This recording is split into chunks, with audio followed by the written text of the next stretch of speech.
लेनिनच्या नेतृत्वाचं Russian राज्यक्रांतीतील महत्व स्पष्ट करा. लेनिनच्या नेतृत्वाचे रशियन राज्यक्रांतीतील महत्व स्पष्ट करा. लेनिन विषयी मी तुम्हाला सांगितलं होतं. त्याचं नाव काय? लेनिनचं नाव काय? Ilyich Ulyanov. इलिच उल्यानोव म्हणजेच लेनिन. लेनिनचा विचार काय होता? कोणत्या विचाराचे होते लेनिन? कार्ल मार्क्स यांच्या विचारांनी प्रेरित झालेले लेनिन हे ना धड समाजवादी होते ना साम्यवादी होते. त्यांचा वैज्ञानिक समाजवादाकडे कल होता, जसा कार्ल मार्क्स यांचा होता. ओके. तर बघा, लेनिनच्या नेतृत्वाचे रूस राज्यक्रांतीतील महत्व स्पष्ट करा. म्हणजे थोडक्यात रूस राज्यक्रांती लिहायचे का? नाही. काय लिहायचंय? लेनिन माहिती लिहायचे का? नाही. लेनिनने कोणकोणत्या घटना क्रिएट केल्या किंवा लेनिनने जे कार्य केलं त्या कार्यांवर प्रकाश टाकायचा आहे. राईट? क्लिअर इथपर्यंत? काय काय आठवतंय सांगा. लेनिनने काय केलं होतं? आठवतंय का? सांगा. लेनिनने काय केलं होतं? रेड आर्मी तर खूप नंतरची आहे. एक संघटना स्थापन केली होती. रूस RSDP म्हणजेच काय? Russian socialist democratic party, RSDP. मग पुढे त्याच RSDP चे दोन भाग बनले बघा, बोल्शविक आणि मेन्शविक. आणि 1917ला बोल्शविक क्रांती सुद्धा लेनिननेच केली. आणि ह्याच बोल्शविक क्रांतीनं जारवादी सत्ता संपुष्टात आणून समाजवादी तत्वांवरती एक राष्ट्र निर्माण केलं, जे पुढे 1922ला USSR म्हणून नावारूपाला आलं. सोव्हिएत माने कामगारांचं राज्य असलेला. बरोबर ना? व्लादिमीर ही एक उपाधी आहे जी कोणी दिली होती लेनिनला? लोकांनी दिली होती. ठीक आहे. व्लादिमीर पुतीनवरून तुम्ही त्या पुतीनचं नाव व्लादिमीर आहे. पुतीनचं नाव व्लादिमीर नाहीये, ती उपाधी आहे. व्लादिमीर ही एक उपाधी असते, म्हणजे कामगारांचा नेता व्लादिमीर. ठीक आहे. अशा स्वरूपात आहे व्लादिमीर लेनिन. तसं आता व्लादिमीर पुतीन असं येते. ठीक आहे. चलो बघा, या प्रश्नाला थोडंसं असं तुम्हाला इलॅबरेट करता येणार नाही. तुम्हाला असं असेल की खूप कमी डेटा आहे सर आमच्याकडे, 3-4 पॉईंट आहेत, कसं मेन्शन करायचं, काय काय मांडायचं, असं वाटणार आहे तुम्हाला. ठीक आहे. त्याच्यामध्ये मी ट्रिक सांगितली. काय करायचं? बडा बडा अक्षर निकालने का, बडा बडा गॅप रखने का, एखादा डायग्राम मारने का. डायग्राम मध्ये मग एखादा असं माणूस काढून म्हणू नका हा लेनिन होता म्हणून. असलं काही करायला नाही, तर असले काही प्रकार करू नका. बघा, लेनिनच्या नेतृत्वामुळे रशियातील विस्कळीत उठावाला सुस्पष्ट विचारधारा मिळाली. बघा, रूस क्रांती काय आहे हा विषयच नाही इथे. आता रूस क्रांतीमध्ये लेनिनचं महत्व स्पष्ट करायचं. त्यामुळे माझं इंट्रो मधलं पहिलं वाक्य हे लेनिनचं महत्व स्पष्ट करणार असलं पाहिजे. बरोबर ना? आणि मला असं वाटतं की लेनिनच्या नेतृत्वामुळे रूस क्रांतीमध्ये जी विस्कळीतपणा होता तो खूप सुनियोजित बनला. तो विस्कळीतपणा नाहीसा झाला आणि एक मोठी विचारधारा त्या क्रांतीच्या पाठीमागे उभी राहिली. लक्षात घ्या, 1898-89 मध्ये लेनिन घोषणा करतो की मी आता पूर्णपणे मार्क्सवादी विचाराचा बनलेलो आहे. आणि मार्क्सवादी विचार म्हणजे एक्झॅक्ट समाजवादी नव्हते, ते थोडेसे वैज्ञानिक समाजवादाकडे होते. लक्षात. आता समाजवाद आणि वैज्ञानिक समाजवाद काय, तो नंतरचा डिस्कशनचा भाग आहे, तो प्रश्नाला सोडून जाईल. ठीक आहे. बट त्या संदर्भात मी युट्यूबला बऱ्याच रील्समध्ये पण बोललोय, तर ते एकदा शोधून बघा.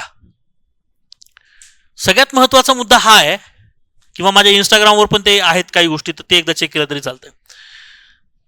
लेनिनच्या नेतृत्वामुळे रूसमधील विस्कळीत उठावाला सुस्पष्ट विचारधारा मिळाल्या, संघटित पक्षरचना आणि निर्णायक कृती मिळून तो यशस्वी समाजवादी क्रांतीमध्ये परिवर्तित झाला. रूसचा जो उठाव आहे, मी मुद्दामून वाक्यामध्ये म्हणताना उठाव असं म्हणलं बरं का, त्याला पहिल्यांदाच क्रांती म्हणलेलं नाहीये.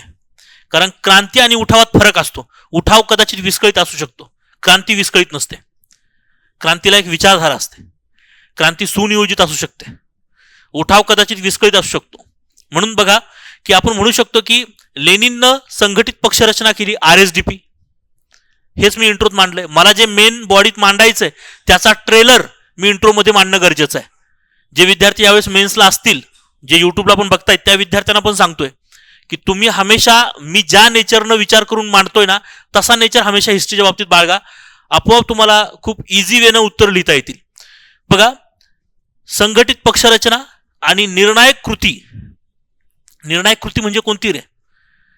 सगळ्यात महत्वाची गोष्ट, लेनिननं ज्या आर्थिक धोरणांची ज्या आर्थिक पॉलिसी राबवल्या होत्या रूसवरती.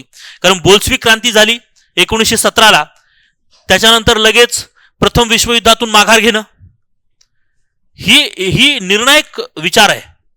यानंतर एक आपण म्हणूया की नंतरच्या कालावधीमध्ये साधारणतः 1922-23 मध्ये लेनिननं पूर्णपणे ओपन इकॉनॉमी करून टाकली. अगदी युरोपात तर वर्तमानपत्रांमध्ये हे छापलं गेलं होतं की बोल्शेविक म्हणजे भांडवलशाही समोर बोल्शेविकने गुडघे टेकले.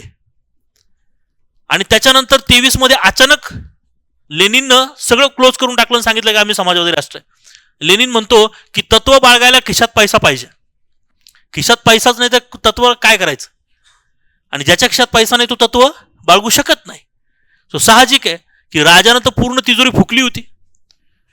सो अशी एकदम रिकामी तिजोरी घेऊन आपण समाजवादाचं तत्व बाळगू शकत नाही. अशा वेळेस आपल्याला ओपन इकॉनॉमी करून जास्तीत जास्त FDI करावं लागेल, सगळं करावं लागेल. आणि मग एकदा का परकीय गंगाजळी छान झाली, क्लोज इट, आणि मग तत्व घेऊन चालू. लेनिनने जे केलं त्यामुळे आर्थिक महामंदी सुद्धा रूस टिकून राहिलं. हे फक्त आणि फक्त व्लादिमीर लेनिन करू शकतो. हालाकी लेनिन 24लाच गेला होता, पण तरी सुद्धा त्याच्यानंतर सुद्धा ते राष्ट्र टिकलं, ते फक्त लेनिनचं कार्य. म्हणून मी म्हटलं की निर्णायक पद्धतीनं लेनिननं ज्या कृती केल्या त्यामुळे एक प्रकारे समाजवादी क्रांतीमध्ये त्याचं परिवर्तन झालं. ही क्रांती फक्त घटनांवर आधारलेली नव्हती, ती वैचारिक क्रांती बनली असं पण आपण म्हणू शकतो. ओके, म्हणून बघा, रशियन क्रांतीतील लेनिनच्या नेतृत्वाचं महत्व सांगत असताना पहिला मुद्दा वैचारिक स्पष्टता आणि क्रांतिकारी दृष्टी. लेनिन जेवढा वैचारिक होता तेवढा लेनिन क्रांतिकारी वर्तीचा पण होता. लेनिनचं घरच मुळात क्रांतिकारक होतं. लेनिनच्या वडिलांना सुद्धा बऱ्याच वर्षे कैद केलं गेलं होतं. राजाच्या विरोधात क्रांती करणारं घर होतं ते. लेनिनच्या भावाला फासावर लटकवलं गेलं होतं. ओके, पुढे जाऊन लेनिन सुद्धा याच क्रांतीच्या वाटेवर चाललेलं आहे. त्यामुळे असं म्हणू शकतो की एक क्रांतिकारी वृत्ती होती, परंतु ती क्रांती एका विचारानुषंगाने होती. ठीक आहे, सो लक्षात घ्या की वैचारिक स्पष्टता. लेनिनने मार्क्सवादाला रशियन परिस्थितीनुसार रूपांतरित केलं. बघा, कार्ल मार्क्स यांनी जो काही मार्क्सवाद मांडला, थोडंसं मी इथं त्या गोष्टी स्पष्ट करेल, 1-2 मिनिटं एक्स्ट्रा जातील पण मी थोडं स्पष्ट करतो. समाजवादामध्ये असं म्हणलं जातं की उत्पन्नाच्या प्रक्रियेमध्ये जितका महत्वाचा कामगार वर्ग आहे तितका महत्वाचा मालक वर्ग आहे. म्हणजे 50% वाटा मालकाचा तर 50% वाटा कामगार वर्गाचा पाहिजे.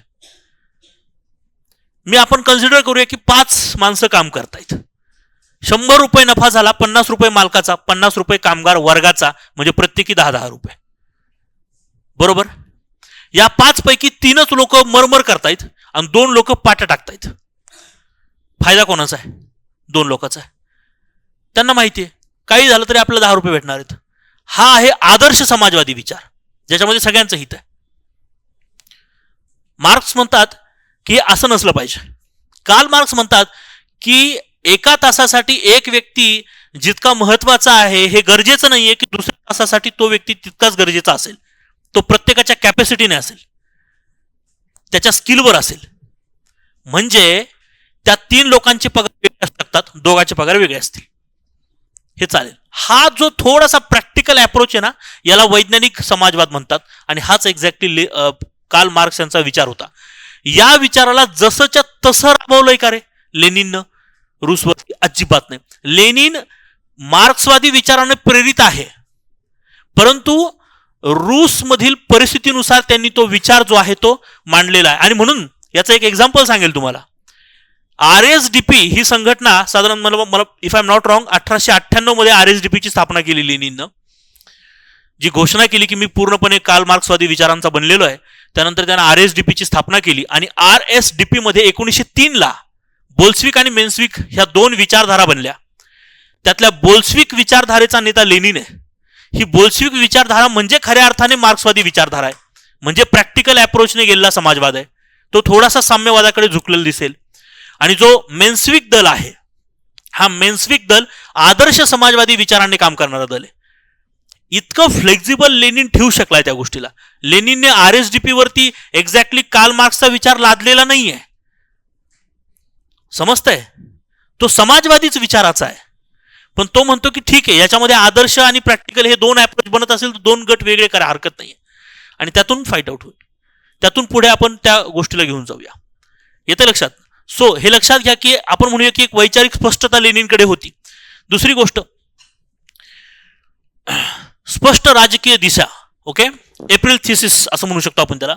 एप्रिल थिसिसद्वारे लेनिनने तात्पुरत्या सरकारशाही सहकार्य नाकारून शांती, जमीन आणि भाकर हा लोकाभिमुख कार्यक्रम मांडला होता. म्हणजे थोडक्यात सांगायचं तर काय, लेनिननं सगळ्यात महत्वाचा मुद्दा म्हणजे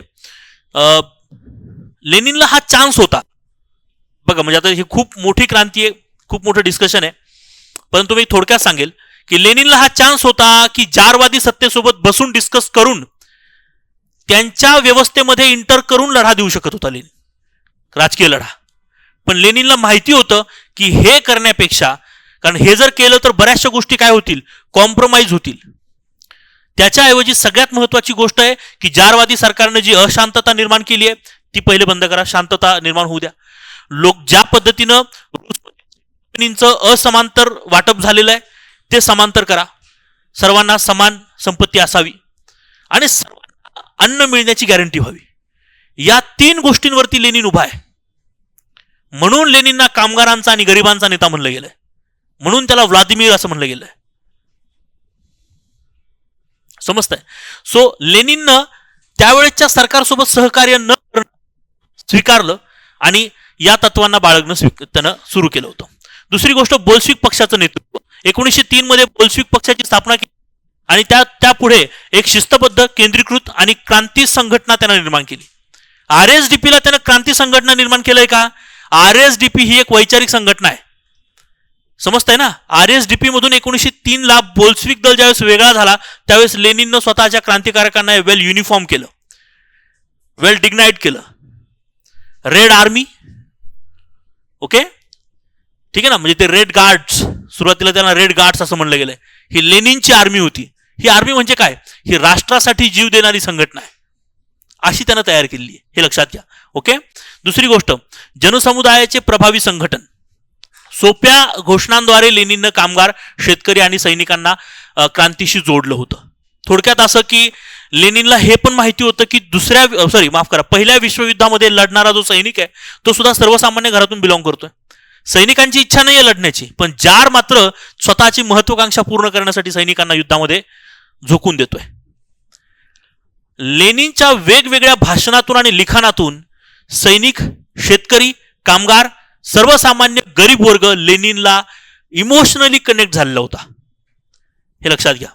बोल्शविक क्रांती ज्यावेळेस झाली ती लोकांनी केलेली आहे आणि ती लेनिनला सत्तेवर आणलंय लोकांनी, तसं हे लक्षात घ्या. ठीक आहे. योग्य वेळ साधून सशस्त्र उठावाचा आग्रह धरणे हे लेनिनचे निर्णायक नेतृत्व वैशिष्ट्य जे आहे ते खूप महत्वाचं ठरलं. यामध्ये समाजवादी राज्याची उभारणी, क्रांतीनंतर जमीन राष्ट्रीयकरण, म्हणजे आपण त्याला म्हणूया की जमिनीचं वाटप केलं. जमीनदाराकडे जमिनी एकवटलेल्या होत्या, काहींकडे अजिबात जमीन नव्हत्या. जमिनीच्या वाटपामध्ये राष्ट्र मध्यस्थी असेल. राष्ट्राने काय केलं, सगळ्यांना समान, म्हणजे आपण जे भूमिदान म्हणतो ना, ते भूमिदान त्यांनी सुरू केलं होतं. कामगारांवर नियंत्रण आणि सोव्हिएत राज्य संस्थेची स्थापना करण्याकडे लेनिनचा पुढाकार होता. अंतर्गत आणि बाह्य संकटाचे व्यवस्थापन, लेनिनचं महत्व सांगतोय आपण. यामध्ये बघा, गृहयुद्धाच्या कालखंडामध्ये बघा त्यानं तह आणि युद्धकालीन कम्युनिझमच्या धोरणांनी क्रांतीचं संरक्षण केलं. थोडक्यात असं की क्रांतीच्या नंतर लेनिनने ज्यावेळेस वेगवेगळ्या पॉलिसीज करायला सुरुवात केली होती, लेनिनच्या विरोधात पण एक गट काम करत होता. अशा वेळेस लेनिननं त्या गटावर फोकस न करता ज्या तत्वावरती आपण काम करतोय, आपण त्याला म्हणूया की साम्यवादी विचार किंवा समाजवादी साम्यवादी विचार, या विचारांवरती लेनिन हमेशा फोकस राहिलेला आहे. ओके, त्यामुळे क्रांतीनंतर परत दुसरी क्रांती घडण्याची वेळ आलेली नाही, हे लक्षात घ्या. ओके, ठीक आहे. नव्या राजकीय संकल्पनेची निर्मिती, आपण असं म्हणू शकतो की लेनिननं तिथं रूसमध्ये राजाला जार असं म्हणतात, जर्मनीमध्ये पण राजाला जार असं म्हणतात. सो जारवादी सरकार संपुष्टात आणून एक हुकुमशाही ही संकल्पना मांडून लेनिनने जागतिक समाजवादी चळवळीला दिशा दिली. थोडक्यात असं की लेनिन म्हणतो की जारवादी सरकार हे खरं हुकुमशाही सरकार आहे.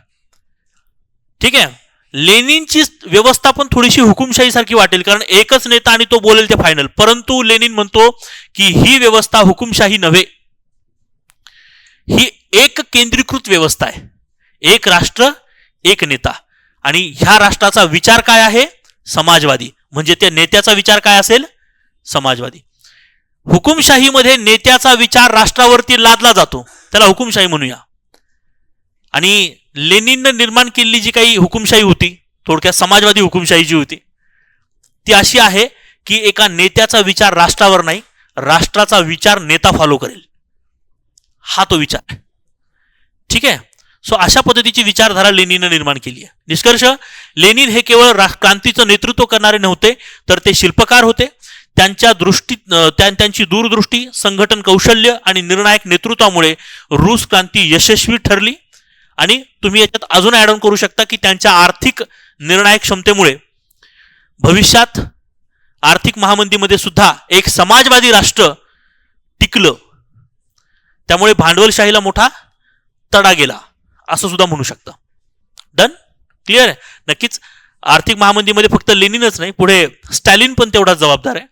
स्टॅलिनने पण बरंचसं काम केलं, परंतु लेनिनचं यामध्ये खूप मोठं योगदान सांगू शकता. ठीक आहे. सो असे काही पॉइंट्स तुम्हाला लेनिन संदर्भात मेन्शन करणं गरजेचं आहे. ट्राय करायचं उत्तर लिहिण्याचं. ठीक आहे.